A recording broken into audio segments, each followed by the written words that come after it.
Good morning guys, mga followers ko. Good morning. Ito naman po tayo. Umaga na naman, trabaho. Papuntang bundok naman ako. Kaso hindi ko kasama si Madiko kasi marami rin yung trabaho doon sa kanila.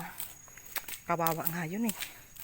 Kasi hindi na nakapagtrabaho ang kanyang asawa. Siya na lang ang nag-aano sa kanila, tulong-tulong pati mga anak. Kaya ako ito, papuntang bundok ako kasi walang magasaing dun sa nagtatrabaho yung aming ama sa kuprahan. Ito ang alalay ko, si Miljis. Ayan, ganda ng araw, si Haring Araw. Sa wakas uminit na rin, sa awa ng Panginoon, kasi magpapasko na raw eh. Ilang araw na lang Pasko na. Ito, papunta isa lang ako, yung anak kasama ko sana, nauna na siya kasi dala niya yung kasama yung kalabaw, hindi pala dala kasi kung dala di kaya yung kalabaw. Ito, ganda ng panahon.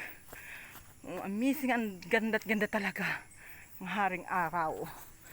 Ayan o. Maano pa lang yung araw. Ito, maganda sana mag-live. Kaso, wala akong load eh.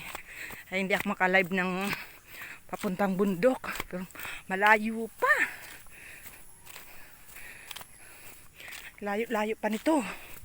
Isipin mo yung pupuntahan ko, ang lalakarin ko mga 1 oras may 20 minutos. Mga 1 hours and 20 minutes ang lalakaan ko. Minsan nga inaabot ng 1 oras may kalahati. Pero tiyaga lang, andito ang yung pagkabuhay.